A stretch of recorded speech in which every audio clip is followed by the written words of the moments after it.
Shri Kevin Peter, ഈ 3 സംഭവങ്ങൾ ഏറ്റവും ഒടുവിലായി റിപ്പോർട്ട് ചെയ്യപ്പെട്ടുള്ള ലവ് ജിഹാദുമായി ബന്ധപ്പെട്ട 3 സംഭവങ്ങളിൽ ഒന്ന് നിലമ്പൂരിലെ വാർത്ത തന്നെയാണ്. നിലമ്പൂർ ചുങ്കത്തറയിലെ ഓർത്തഡോക്സ് സഭാവൈദികന്റെ വീട്ടിലെ പെൺകുട്ടിയെ ഇറക്കിക്കൊണ്ടുപോയി ലവ് ജിഹാദിന്റെ പേരിൽ. പെൺകുട്ടി അജ്ഞാത കേന്ദ്രത്തിൽ മതം മാറ്റ പ്രക്രിയയിലാണ് എന്നാണ് മനസ്സിലാക്കാനും കഴിയുന്നത്. വൈദികൻ നാണക്കേട് കാരണം മിണ്ടാനാകാതെ നടക്കുന്നു എന്നുള്ള വാർത്തയും നമുക്ക് മുന്നിലേക്കുണ്ട്. ഇവിടെ മതപുരോഹിതന്റെ വീട്ടിലെ പെൺകുട്ടിയെപ്പോലും ഈ ലവ് ജിഹാദിന് വിധേയമാക്കാൻ തക്ക ധൈര്യം അല്ലെങ്കിൽ ശക്തി ഇത്തരത്തിലുള്ള സംഘടനകൾ അല്ലെങ്കിൽ ഇത്തരത്തിലുള്ള വ്യക്തികൾ നേടിയെടുത്തു എന്നത് നമ്മളെ ഞെട്ടിപ്പിക്കുന്നതാണ്. കാരണം അവർക്ക് ഭയമില്ല. ഏത് തരത്തിലായി കഴിഞ്ഞാലും ലവ് ജിഹാദിൽ ഇറങ്ങി പുറപ്പെട്ടാൽ ആ രീതിയിലേക്ക് മാറ്റിയെടുക്കാൻ കഴിയുമെന്നുള്ള ഒരു വലിയ ആത്മവിശ്വാസം അവർക്കുണ്ട്. ആ ആത്മവിശ്വാസം അവർക്ക് ഉണ്ടാക്കി കൊടുത്ത അത്രയും തീവ്രമായ സംഘടനകളുണ്ട്. ആ തീവ്രമായ സംഘടനകൾക്ക് എല്ലാ രീതിയിലും ഒത്താശ ചെയ്യുന്ന നമ്മുടെ സർക്കാർ സംവിധാനങ്ങളുണ്ട്.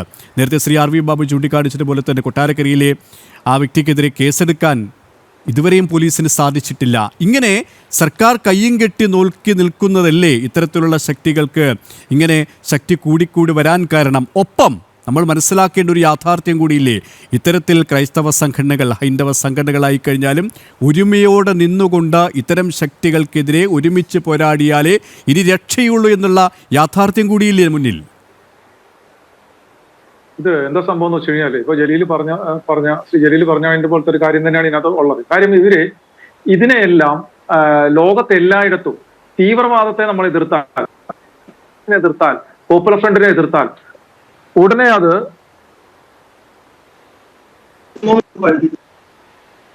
ഇവിടെ അത് തന്നെയാണ്.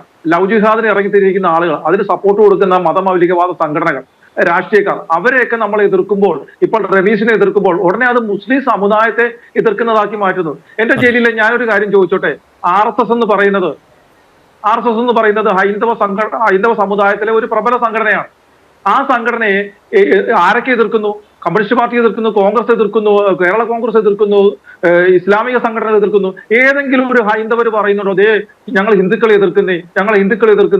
ഏതെങ്കിലും സ്വാമിമാരോ അല്ലെങ്കിൽ മറ്റേതെങ്കിലും ഹൈന്ദവ സമുദായത്തിലെ ഏതെങ്കിലും പ്രശസ്തമായ അല്ല ആധ്യാത്മിക വ്യക്തികൾ ആരെങ്കിലും പറയുന്നുണ്ടോ ഇതേ ഹൈന്ദവ സമുദായത്തെ എതിർക്കുന്നേ?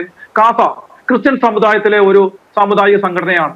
പക്ഷെ ഞങ്ങള് ഈ മതമൗലികവാദത്തെയും രാജ്യദ്രോഹികളെയും അവർക്ക് പിന്തുണ കൊടുക്കുന്ന മതപണ്ഡിതരെയും രാഷ്ട്രീയ സംഘടനകളെയും മാത്രമാണ് എതിർക്കുന്നത്. പക്ഷെ ഞങ്ങൾ മുസ്ലിം വിരോധം എന്നാണ് പറയുന്നത്. അങ്ങനെ നിങ്ങൾ ആക്കി തീർക്കണം. ആ കാർഡ് ലോകത്തെ എല്ലാ തീവ്രവാദികളും ഇറക്കുന്ന കാർഡ് നിങ്ങൾ ഇവിടെ ഇറക്കുകയാണ്. കാസയെ കമ്മ്യൂണിസ്റ്റ് പാർട്ടി എതിർക്കുന്നുണ്ട്, കോൺഗ്രസ് എതിർക്കുന്നുണ്ട്, കേരള കോൺഗ്രസ് എതിർക്കുന്നുണ്ട്, സുഡാപ്പികൾ എതിർക്കുന്നുണ്ട്. പക്ഷെ ഏതെങ്കിലും പിതാക്കന്മാരോ അല്ലെങ്കിൽ വൈദികരോ അല്ലെങ്കിൽ ക്രിസ്ത്യൻ സമുദായത്തിൽ ആരെങ്കിലും പറയുന്നുണ്ട് ഇതേ കാസ എതിർക്കുന്ന കാരണം ക്രിസ്ത്യൻ സമുദായത്തെ എതിർക്കുന്നേ? അങ്ങനെ ആരെങ്കിലും പറയുന്നുണ്ടോ? പിന്നെ നിങ്ങൾ ഇസ്ലാമിനെ മാത്രം ഇസ്ലാമിന് എന്താ കൊമ്പുണ്ടോ?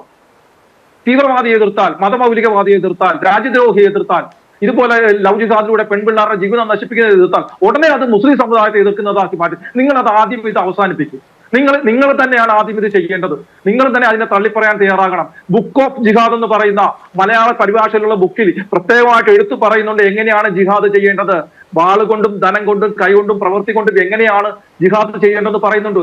2 DGPമാർ അത് നിരോധിക്കാൻ ആവശ്യപ്പെട്ടു. ഇപ്പോഴും സർക്കാരിന്റെ പരിഗണനയിൽ ഇരിക്കുക. അതിനെക്കുറിച്ച് പഠിച്ചു തീർന്നിട്ടില്ല ഇതുവരെ. 3 പേരെ പഠിക്കാനേ ഏൽപ്പിച്ചു.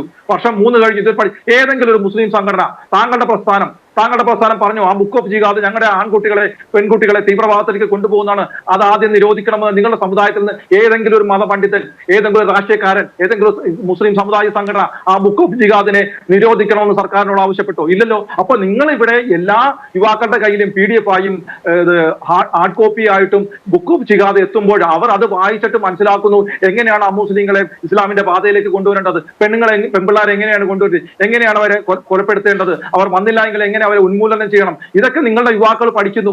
അപ്പോൾ നിങ്ങൾ അതിനെതിരെ എന്തെങ്കിലും ഇതുവരെ ചെയ്തിട്ടുണ്ടോ? ഇല്ലല്ലോ. അപ്പൊ നിങ്ങൾ ഈ ഇമാരി കാര്യങ്ങൾ ഞങ്ങൾ ചൂണ്ടിക്കാട്ടുമ്പോൾ ഉടനെ മുസ്ലിം വിരോധം.